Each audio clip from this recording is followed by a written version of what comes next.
الرحیم الحمدللہ رب العالمین والصلاة والسلام علی سیدنا نبینا محمد وعلی آلہ وصحبہ اجمعین ومن تبعهم بإحسان إلی یوم الدین اما بعد فقد قال اللہ عز وجل فی کتابہ العزیز اعوذ باللہ من الشیطان الرجیم بسم اللہ الرحمن الرحیم ان الذین آمنوا والذین هاجروا وجاهدوا فی سبیل اللہ اولئک یرجون رحمت اللہ واللہ غفور رحیم صدق اللہ مولانا العظیم۔ جناب صدر، معزز حاضرین،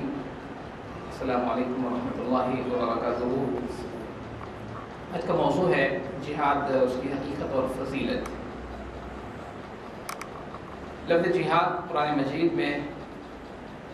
10 سے زائد مرتبہ وارد ہوا ہے۔ کبھی تو وہ مصدر کے طور پر استعمال ہوا ہے، کبھی ماضی کے صیغے میں استعمال ہوا ہے، کبھی مضارع کے صیغے میں استعمال ہوا ہے، کبھی امر کے صیغے میں حکم کے طور پر استعمال ہوا ہے۔ اس کے ساتھ ساتھ ایک لفظ قرآن مجید میں اور بھی استعمال ہوا ہے، وہ ہے قاتلوا فی سبیل اللہ۔ قتال کا لفظ قرآن مجید میں متعدد مقامات پر استعمال ہوا ہے۔ قاتلوا فی سبیل اللہ الذین یقاتلونکم ولا تعتدوا، قتال کرو اللہ کے راستے میں ان لوگوں سے جو تم سے لڑتے ہیں۔ دو لفظ قرآن مجید میں استعمال ہوتے ہیں، ایک تو لفظ جہاد اور دوسرا لفظ ہے قتال۔ لفظ جہاد کی اصل اور اس کا جو مشتق ہے، اس کا مادہ ہے، وہ ہے جہد سے اور جہد سے۔ جہد کے معنی ہیں مشقت اور کوشش، اور جہد کا مطلب ہوتا ہے مسلح بھر انسان اپنی کوشش کرے، اور جہاد کا مطلب راغب اصفہانی نے لکھا ہے اپنی کتاب مفردات القرآن میں کہ استفراغ الوسع للمدافعۃ عن العدو، کہ پوری کوشش کرنا، جو مقدرت میں انسان کی وہ پوری کوشش کرنا کہ دشمن سے اپنا دفاع ہو، اس کو جہاد کہا گیا ہے۔ قرآن مجید نے اس لفظ کو مختلف معنی میں استعمال کیا ہے۔ مثلا ایک جگہ کہا گیا کہ وجاہدہم بہ جہادا کبیرا، کہ رسول صلی اللہ علیہ وسلم آپ ان مشرکین سے اس کے ذریعے جہاد کبیر کیجئے۔ اکثر مفسرین کا یہ اتفاق ہے کہ یہی کا جو مرجع ہے، اس کا جو اینٹیسیڈنٹ ہے اس ضمیر کا، اس کے ذریعے جہاد کیجئے، تو کس کے ذریعے ہے؟ اکثر مفسرین کہتے ہیں کہ اس کا مرجع ہے قرآن مجید، وجاہدہم بہ جہادا کبیرا۔ قرآن مجید نے یہ بھی بیان کیا اس لفظ کے ساتھ کہ ماں باپ کے بارے میں کہا کہ ان کی اطاعت کرو اور ان کے فرما برداری کرو، الا یہ کہ وَإِن جَاهَدَاكَ عَلَىٰ أَن تُشْرِكَ بِمَا لَيْسَ لَكَ بِهِ عِلْمٌ فَلَا تُطِعْهُمَا وَصَاحِبْهُمَا فِي الدُّنْيَا مَعْرُوفًا۔ اگر وہ جہاد کریں تجھ سے شرک پر تو ان کی بات اس باب میں نہ مان، لیکن دنیا کے دیگر معاملات میں تو ان کا حکم بجالا، وَصَاحِبْهُمَا فِي الدُّنْيَا مَعْرُوفًا، اور دنیا میں بھلے طریقے سے ان کے ساتھ پیش آ۔ تو یہاں بھی لفظ جاہد کا استعمال ہوا ہے کہ اگر بھائی جاہداک علی ان تشرک بی، یعنی اگر وہ پوری طرح تجھے مجبور کریں، پوری طرح تجھ پر دباؤ ڈالے، تب بھی تو اس سلسلے میں ان کی بات نہ مانے۔ چنانچہ اسی لیے مفسرین نے لکھا ہے، مورخین نے بھی بتایا اس بات کو، محدثین نے بھی، کہ لفظ جہاد ایک ایسا لفظ ہے جو اپنے اصل سے بھی قریب ہے، اور اس کے گویا کے درجے ہیں۔ ایک درجہ تو وہ ہے کہ جو بلا کسی شرط کے ہر وقت ہر مومن پر فرض ہے۔ اس کا حدیث میں بھی ذکر آتا ہے، ترمذی کی حدیث میں کہ المجاہد من جاہد نفسہ، ایک مجاہد وہ ہے جو اپنے نفس سے جہاد کرتا ہے اور اپنے نفس سے مجاہدہ کرتا ہے، اس پر غلبہ پانے کی کوشش کرتا ہے، اسے دبانے کی کوشش کرتا ہے، اور وہ ان لوگوں کی طرح نہیں ہوتا جس کے بارے میں فرمایا گیا کہ افرأیت من اتخذ الہہ ہواہ، کیا آپ نے اس شخص کو دیکھا جس نے اپنے نفس کو اپنا الہ بنا لیا ہے،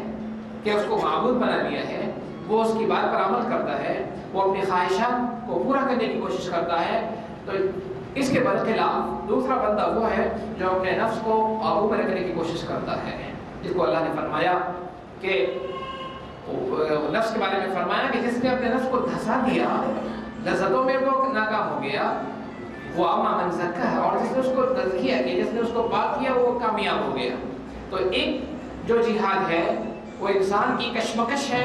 اپنے نفس کے ساتھ، اپنی خواہشات کے ساتھ، یہ ہر وقت ہے اور بغیر کسی شرط کے، اس لیے کوئی شرط بھی نہیں ہے کہ وہ شرط پائی جائے تو وہ ہوگی اور شرط نہ پائی جائے تو نہیں ہوگی۔ ایک تو ہے جہاد بالنفس، اس کا ذکر صحیح حدیث میں بھی موجود ہے اور یہ ہر وقت موجود ہے، ہر حالات میں ہے اور پھر اس کے بعد یہ درجہ آگے بڑھتا ہے اور پھر جہاد باللسان آ جاتا ہے کہ جس کو یہاں قرآن مجید میں کہا گیا کہ وجاہدہم بہ جہادا کبیرا، کہ اس قرآن کے ذریعے سے آپ جہاد کیجیے، اس کو جہاد کبیر کہا گیا ہے۔ اور رسول اکرم صلی اللہ علیہ وسلم نے مکے میں 13 سال کا عرصہ جو آپ نے گزارا، اس میں اسی قسم کا جہاد آپ نے کیا کہ مشرکین مکہ ان کی تکلیفوں اور ان کی ایذا رسانی کو وتیلے قادر برداشت کرتے، کبھی ان کا جواب نہیں دیتے، نہ کبھی ان سے انتقام لیتے، بلکہ ان کے حق میں دعائے خیر فرماتے ہیں۔ جب بعض صحابہ کرام نے بد دعا کی درخواست کی تو آپ نے ان سے فرمایا کہ میں تو لعان بنا کر نہیں بھیجا گیا ہوں، میں بد دعا کرنے والا نہیں بھیجا گیا ہوں، بلکہ میں تو رحمت بنا کر بھیجا گیا ہوں۔ اور دوسرے قسم کا جو جہاد ہے، جہاد باللسان، وہ بھی مسلمانوں پر اللہ نے فرض قرار دیا ہے، چاہے وہ اقلیت میں ہو کہ اکثریت میں ہو، وہ دشمن کے ملک میں ہو یا اسلامی ملک میں ہو، جہاد باللسان کو، کہ جس کو قرآن مجید نے کہا کہ کنتم خیر امۃ اخرجت للناس تأمرون بالمعروف وتنہون عن المنکر وتؤمنون باللہ، کہ امت محمدیہ خیر امت ہونے کی وجہ سے اس پر یہ ذمہ داری ڈالی گئی ہے کہ وہ بھلائی کا حکم دیتے رہے، برائیوں سے روکتے رہے۔ یہ بھی جہاد، جسے جہاد کبیر کہا گیا ہے، اور جو ہر حالات میں ہے، اور اسی میں دعوت بھی اسی میں آ جاتی ہے، اور دشمن کے مختلف ایذا رسانی باتوں کو برداشت کرنا، یہ بھی اسے جہاد باللسان میں ہو جاتی ہے۔ چنانچہ یہ بھی جہاد ہی ہے۔ اور جہاد کا جو تیسرا اور آخری درجہ ہے جسے قرآن مجید نے قتال کے لفظ سے تعبیر کیا ہے، وہ بھی اس جہاد میں شامل ہے، لیکن یہ جہاد عام نہیں ہے، بلکہ وہ کچھ شرائط کے ساتھ مشروط ہے کہ اگر وہ شرط پائی جائے تو وہ جہاد بمعنی قتال، جہاد بالسیف فرض ہوگا، اور اگر وہ شرط نہ پائی جاتی ہے تو وہ جہاد بالسیف معطل رہے گا، اس پر نافذ عمل نہیں ہوگا جب تک کہ وہ شرائط نہ پائی جائیں۔ چنانچہ رسول اکرم صلی اللہ علیہ وسلم نے جب تک آپ مکے میں قیام فرمائے، آپ نے جہاد بالسیف کی اجازت دی اور نہ اس کو اختیار فرمایا، لیکن پھر جب ہجرت فرض ہو گئی اور ہجرت پر اتنی تاکید کی گئی، یہ تک کہا گیا کہ الذین آمنوا ولم یہاجروا ما لکم من ولایتہم من شیء، کہ اگر جو ایمان لا چکے ہیں لیکن ہجرت نہ کریں تو تم سے ان کا کوئی تعلق نہیں ہے، ان سے کسی قسم کی دوستی، ان سے کسی قسم کے معاملات تم سے نہیں ہونی چاہیے۔ اور ہجرت نہ کرنے پر بڑی بڑی وعید قرآن مجید میں نازل ہوئی، احادیث میں نازل ہوئی۔ تو پہلی شرط جو قرار دی گئی جہاد بالسیف کے لیے وہ یہ ہے کہ ہجرت ہونی چاہیے، کہ مسلمان دارالحرب سے نکل کر دارالاسلام میں پہنچ جائیں۔ ایسا نہ ہو کہ جب جہاد بالسیف ہو تو وہ مجبور مسلمان جو دارالحرب میں رہ جائیں وہ کہیں پس نہ جائیں، ان مشرکین تھے جن سے کہ جہاد کیا جا رہا ہو۔ چنانچہ پہلی شرط اس میں یہ قرار دی کہ ہجرت ہو، اور ہجرت پر بڑی تاکید اور بڑی ہجرت نہ کرنے والوں پر بڑی وعیدیں آئیں، اور ہجرت کرنے والوں کی بڑی تعریف بیان فرمائی گئی ہے۔ اور قرآن مجید نے ایک چیز بار بار مسلمانوں کے ذہن میں بٹھائی، قرآن مجید کی متعدد آیات، چاہے وہ سورہ بقرہ ہو کہ آل عمران ہو یا سورہ انفال ہو، متعدد مقامات پہ یہ فرمایا گیا، جیسے ایک سورہ توبہ میں کہا گیا کہ ان اللہ اشتری من المؤمنین انفسهم واموالهم بان لهم الجنہ، کہ اللہ نے خرید لیا ہے اہل ایمان سے ان کی جانوں کو بھی اور ان کی مالوں کو بھی، اور اس کا عوض، اس کا بدل، اس کی جو وہ بدل ہے وہ ہے کہ جنت ہے۔ یہ بنیادی بات مسلمانوں کے ذہن میں بٹھائی گئی کہ جو جان میرے پاس ہے، جس کا میں امین ہوں، اور جو مال مجھے عطا فرمایا گیا ہے وہ میرا نہیں ہے، اسے اللہ کی راہ میں جہاں ضرورت پڑے گی اسے قربان کرنا پڑے گا، اسے نچھاور کرنا پڑے گا، اس لیے کہ اس کی جو قیمت ہے وہ بہت ہی عظیم ہے، وہ یہ ہے کہ جنت ہے۔ ان اللہ اشتری من المؤمنین انفسهم واموالهم بان لهم الجنہ یقاتلون فی سبیل اللہ فیقتلون ویقتلون، کہ اس لیے کہ وہ اللہ کے راستے میں قتال کرتے ہیں۔ جہاد کا جو آخری مرحلہ ہے جہاد بالسیف، اس کو بیان فرمایا کہ جان جو تمہارے پاس ہے وہ امانت ہے، اور اللہ کے وہ بندے جو اللہ کے راستے میں جہاد کرتے ہیں، قتال کرتے ہیں اور شہید ہوتے ہیں اور پھر دشمن کو قتل بھی کرتے ہیں، اللہ نے ان سے مغفرت کا وعدہ فرمایا، اور یہ بات تورات میں بھی رکھی گئی ہے، یہ بات انجیل میں بھی رکھی گئی کہ اللہ نے ان کے ساتھ حق کا وعدہ فرمایا ہے، اور یہ ہے کہ یہی اللہ کے پاس بڑے درجے کو پانے والے ہیں۔ اور پھر دوسری جگہ قرآن مجید نے یہ فرمایا کہ جہاد کے لیے جو تم خرچ کرتے ہو اس کو فرمایا کہ یہ گویا تم نے اللہ کو قرض دیا ہے۔ بہت بڑی بات اللہ نے فرمائی کہ وفات کہ من ذا الذی یقرض اللہ قرضا حسنا، سورہ بقرہ میں جہاد اور قتال کی آیتیں ہیں، اس کے بیچ میں یاد آتی ہے کہ من ذا الذی یقرض اللہ قرضا حسنا فیضاعفہ لہ اضعافا کثیرا واللہ یقبض ویبسط والیہ ترجعون۔ کون ہے وہ جو اللہ کی راہ میں قرض دے، اللہ کو قرض دے تاکہ اللہ اس کا بدل بہت بڑا چڑھا کر اسے اس کا قرض واپس کرے، اور رزق کا کم کرنا، رزق کا بڑھانا، تنگی اور کشادگی یہ تو اللہ کے اختیار میں ہے۔ وہ جسے چاہے کشائش اور رخصت عطا فرماتا ہے اور جس کی روزی میں چاہے وہ تنگی پیدا کر دیتا ہے۔ تو گویا جنگ اور قتال کے لیے خرچ کرنا، اس کو اللہ نے فرمایا گویا کہ تم نے اللہ کو قرض دیا ہے، اور پھر قرض کا مطلب یہ ہوتا ہے کہ امید کی جاتی ہے کہ وہ واپس ملے، کم سے کم سرمایہ تو واپس ملے گا، اصل رقم تو واپس ملے گی، لیکن یہاں اللہ نے فرمایا کہ اصل سرمایہ بھی تمہیں واپس ملے گا، اصل پونجی بھی ملے گی، اور بڑا چڑھا کر اللہ تعالیٰ تمہیں اس کا اجر عطا فرمائیں گے۔ اور دوسری جگہ اللہ رب العزت نے رسول اکرم صلی اللہ علیہ وسلم کو فرمایا کہ یا حرض المؤمنین علی القتال، کہ اہل ایمان کو قتال پر ابھاریے، اس لیے کہ اب ہجرت ہو چکی تھی اور پھر بدر سے لے کر دوسری غزوات ہو چکے تھے۔ فرمایا کہ حرض المؤمنین علی القتال، کہ مومنوں کو قتال پر ابھاریے۔ ان یکن منکم 20 صابرون یغلبوا 200، یہاں افراد کی کمی اور بیشی کا کوئی لحاظ نہ رکھا جائے، بلکہ اگر تم میں 20 لوگ بھی صبر کرنے والے ہوں گے تو یغلبوا 200، 200 پر غالب آ جائیں گے۔ 1:10 کا ریشو اللہ نے فرمایا، ان یکن منکم 20 صابرون یغلبوا 200، کہ اگر 20 صبر کرنے والے ہوں گے تو وہ 200 پر غالب ہوں گے۔ وَإِن يَكُن مِّنكُم 100 يَغْلِبُوا أَلْفًا مِّنَ الَّذِينَ كَفَرُوا، اگر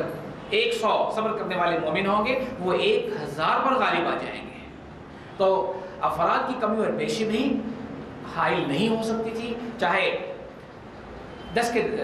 مقابل میں 1 ہی کیوں نہ ہو، 1000 کے مقابل میں 100 کیوں نہ ہو، کہا کہ تمہیں قتال کرنا ہے۔ لیکن پھر اللہ نے آگے کی آیت میں فرمایا کہ اللہ نے خفف اللہ عنکم وعلم ان فیکم ضعفا، اب اللہ نے تمہیں کچھ کمی کر دی اور دیکھا کہ اب تمہیں وہ قوت نہیں ہے، اب تمہیں کمزوری آ چکی ہے، تو فرمایا کہ ان یکن منکم 100 صابرۃ یغلبوا 200، اگر اب 100 صبر کرنے والے ہوں گے تو وہ 200 کفار پر مشرکین پر غالب ہوں گے۔ وَإِن يَكُن مِّنكُمْ أَلْفٌ يَغْلِبُوا أَلْفَيْنِ بِإِذْنِ اللَّهِ، اگر 1000 صبر کرنے والے مومن ہوں گے تو وہ 2000 پر غالب آ جائیں گے۔ یہ 1:2 کا ریشو تو ہر وقت ہے۔ اور پھر آگے چلنے کے بعد اللہ تعالیٰ نے یہ فرمایا کہ وہ لوگ جو اللہ کے راستے میں جہاد کرتے ہیں، جس طرح قرآن میں القادری صاحب نے جن آیات کی تلاوت کی اس میں فرمایا گیا کہ لا يستوي القاعدون من المؤمنین غیر اولي الضرر والمجاہدون فی سبیل اللہ باموالہم وانفسہم، وہ لوگ جو گھر بیٹھے رہتے ہیں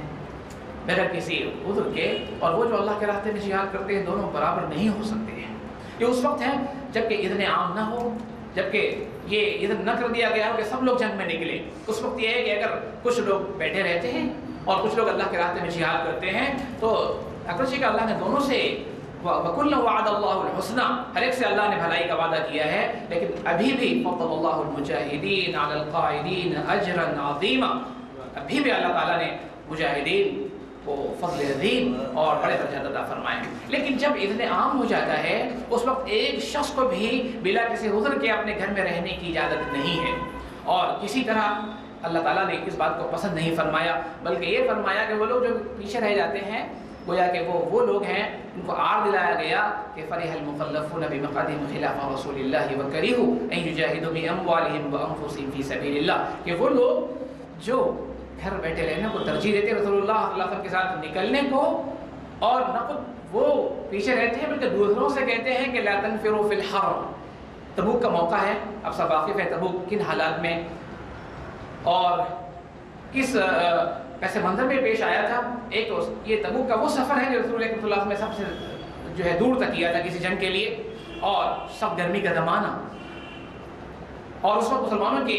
جو معاشی حالات تھے وہ بھی کچھ اس قدر کافی وسعت والے نہیں تھے۔ اس موقع پر کہا گیا کہ جنگ میں نکلو،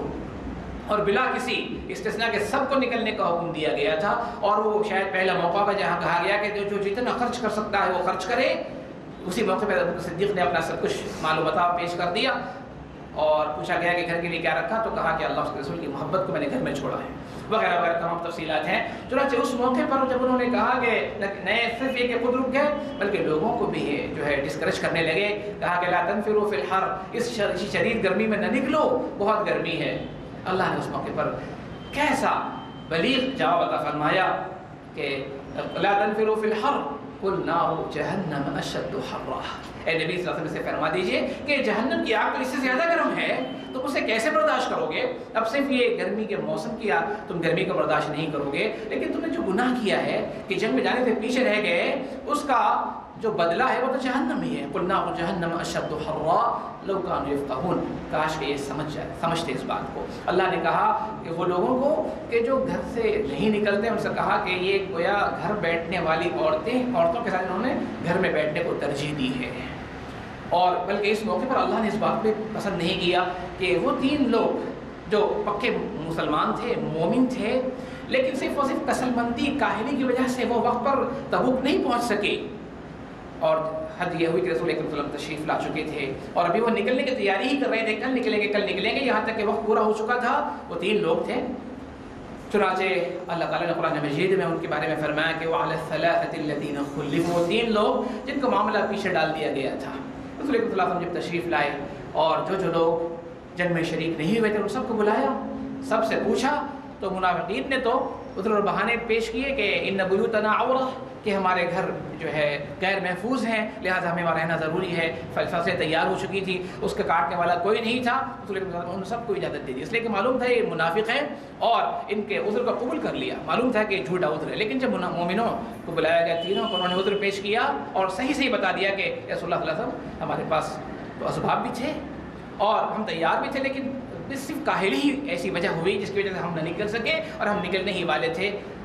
یہ مومنوں کا معاملہ بڑا عجیب ہے کہ مومن وہ ہوتا ہے جس کے گناہ کو، جس کی غلطیوں کو دنیا ہی میں دھو دیا جاتا ہے،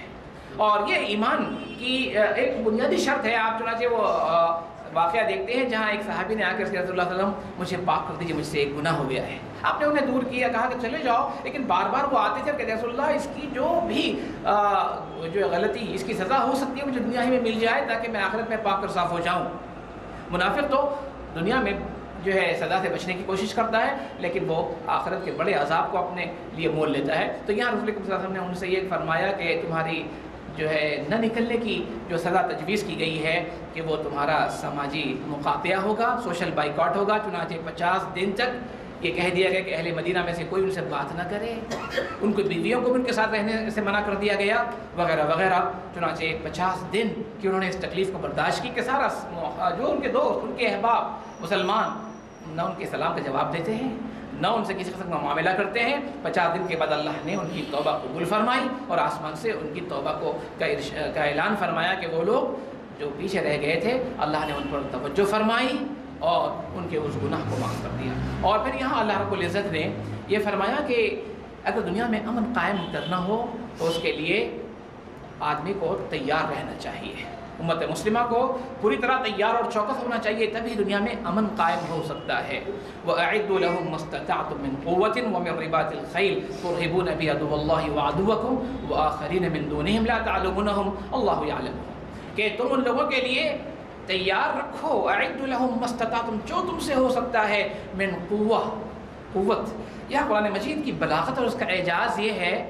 کہ قرآن مجید نے یہ نہیں کہا کہ تلواروں کو تیار رکھو، نیزوں کو تیار رکھو، بلکہ ایک ایسا لفظ استعمال کیا جو ہر زمانے میں اپلیکیبل ہو سکتا ہے۔ وہ کیا ہے؟ قوہ، کہا کہ فورس۔ اگر ہم اس کو انگریزی میں ترجمہ کریں تو لفظ ہوگا کہ فورس، قوت جو ہو سکتی ہے، اور یہ ہر زمانے میں قوت بدلتی رہتی ہے۔ آج ایئر فورس ہے تو گویا کہ جو جس زمانے کی اصلی قوت ہوگی، کہا کہ تم اپنے آپ کو اس سے لیس رکھو، تم اپنے آپ کو تیار رکھو۔ وَأَعِدُّوا لَهُم مَّا اسْتَطَعْتُم مِّن قُوَّةٍ وَمِن رِّبَاطِ الْخَيْلِ، اور بندھے ہوئے گھوڑے، اس زمانے میں گھوڑے ہی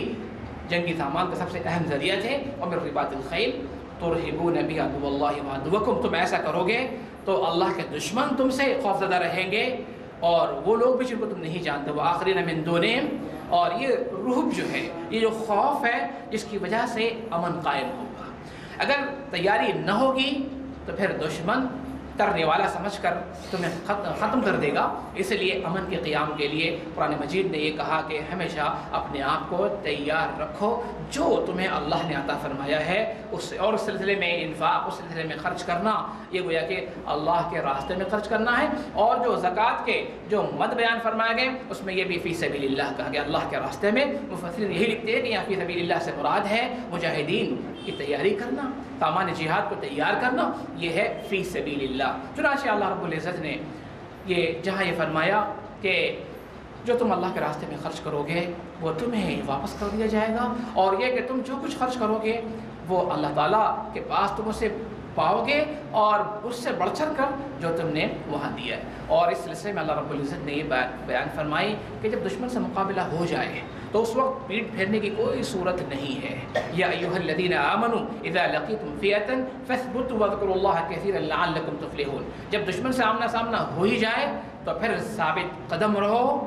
اور اللہ کا ذکر کرتے رہو، لعلکم تفلحون، تاکہ تمہیں کامیابی حاصل ہو جائے۔ ایک اہم چیز جس کی طرف توجہ دلائی گئی مسلمانوں کو کہ وہ یہ ہے کہ اپنی قوت پر، اپنے وسائل پر، اپنی تعداد پر بھروسہ نہ کریں، بلکہ اہم چیز وَمَا النَّصْرُ إِلَّا مِنْ عِنْدِ اللَّهِ الْعَزِيزِ الْحَكِيمِ، اصل جو نصرت ہے وہ اللہ کی طرف سے حاصل ہوگی جو عزیز و حکیم ہے۔ چاہے تم 313,000 سے مقابلہ کر رہے ہو یا 703,000 سے مقابلہ کر رہے ہو یا وغیرہ وغیرہ، وہاں اللہ کی نصرت ہی تمہاری مددگار ہوگی، لہذا اللہ کا ذکر کرتے رہو، اس کی نصرت کو نہ بھولو۔ اور آگے چلنے کے بعد فرمایا گیا کہ جب تم دشمن سے تمہارا مقابلہ ہو جائے تو دشمن کو پیٹ پھیر کر نہ بھاگیں، صرف دو صورتیں ہو سکتی ہیں کہ الا متحرفا لقتال او متحیزا الى فئہ، کہ دشمن کو پیٹ دکھانے کی دو صورتیں ہو سکتی ہیں، یا تو کوئی جنگی چال ہو، جنگی چال کے طور پر دشمن سے پیٹ پھیر کر پھر سے حملہ کرنے کے لیے پیچھے سے آ جائیں تو یہ جائز ہے، او متحیزا الى فئہ، یا اپنی جماعت اس سے الگ ہو گئے کٹ کے مجاہدین کی اس جماعت میں لوٹنے کے لیے دشمن سے پیٹ جو ہے پھیر سکتے ہیں۔ اس کے بعد تیسری کوئی صورت نہیں ہے کہ دشمن سے پیٹ پھیریں۔ او متحیزا الی فئۃ فقد باء بغضب من اللہ، جو ایسا کرے گا دشمن کو پیٹ دکھائے گا تو وہ اللہ کے غضب میں گرفتار ہو جائے گا، ومأواہ جہنم، اور اس کا ٹھکانہ جہنم ہے، وبئس المصیر، اور یہ بہت ہی برا ٹھکانہ ہے۔ چنانچہ وقت طویل ہو رہا ہے اور یہ موضوع اتنا طویل ہے کہ اس کے شرائط اور آداب کو بیان کیا جائے، بس صرف اتنا بیان کیا جائے گا کہ قرآن مجید نے اکثر حالات میں جو ہے جارحانہ جنگ کی اجازت نہیں دی ہے، مدافعانہ جنگ کی اجازت دی ہے کہ دفاع کے طور پر کیا جائے، لیکن کبھی ایسا ہوتا ہے کہ ظلم کو ختم کرنے اور انصاف کو قائم کرنے کے لیے آگے بڑھ کر بھی جنگ کی جا سکتی ہے۔ چنانچہ اس کے بہت سے واقعات تاریخ اسلام میں موجود ہے، اس میں تفصیل میں جانے کی ضرورت نہیں ہے۔ قرآن مجید نے یہ جگہ فرمایا کہ وَمَا لَكُمْ لَا تُقَاتِلُونَ فِي سَبِيلِ اللَّهِ وَالْمُسْتَضْعَفِينَ مِنَ الرِّجَالِ وَالنِّسَاءِ وَالْوِلْدَانِ، کہ تمہیں کیا ہو گیا ہے، تم اللہ کے راستے میں نہ لڑو اور ان کمزور، بے کس، لاچار مردوں اور عورتوں اور بچوں کے حق کے لیے نہ لڑو، کہ جو دعا کرتے ہیں کہ ربنا اخرجنا من هذه القرية الظالم اهلها، اے اللہ ہمیں اس بستی سے نکال دے جہاں کے رہنے والے ہم پر ظلم کر رہے ہیں، اور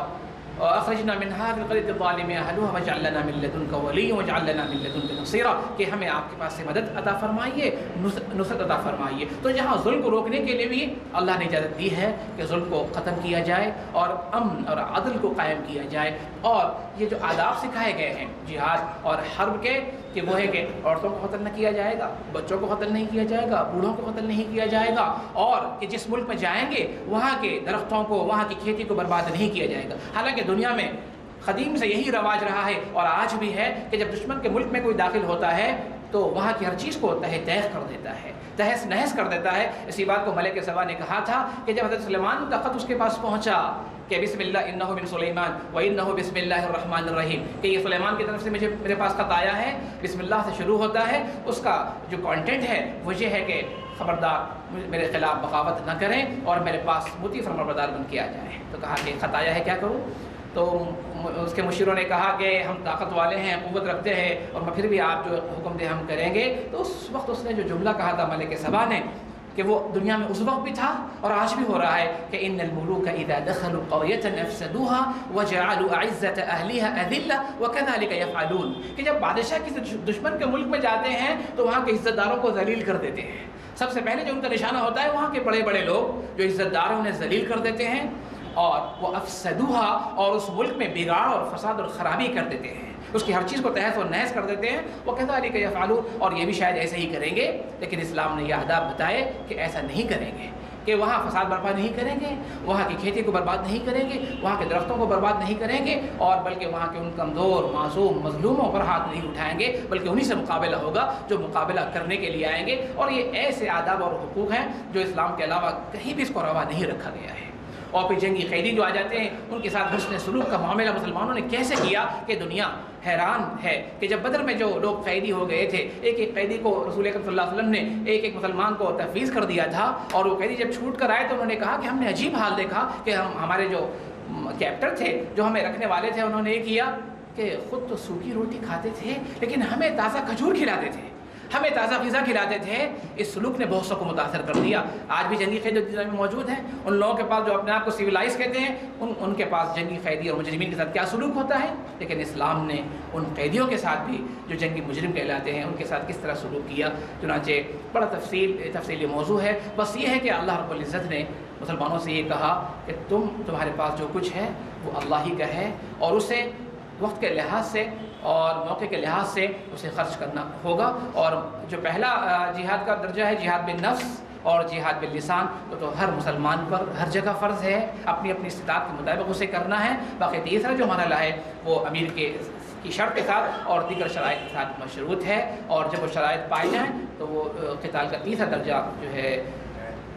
جائز ہو جائے گا، بلکہ واجب ہو جائے گا۔ بہت سے حالات میں جب اللہ نے فرمایا کہ مسلمانوں کو جب پہلی بار انہوں نے ہجرت کر کے پہنچے، اذن للذین یقاتلون بانہم ظلموا، کہ پہلی آیت ہے جس میں جہاد کی فرضیت کو اور بلکہ مسلمانوں کو یہ حکم دیا کہ اب انہیں اجازت ہے کہ وہ ان پر ظلم ہوا ہے، لہذا وہ اپنے ظلم کے جواب کے طور پر اللہ کے راستے میں لڑ سکتے ہیں۔ وَإِنَّ اللَّهَ عَلَىٰ نَصْرِهِمْ لَقَدِيرٌ، اللہ تعالیٰ ان کی مدد پر پوری طرح قادر ہے۔ اللہ تعالیٰ سے دعا ہے کہ اللہ تعالیٰ ہمیں یہ توفیق عطا فرمائے۔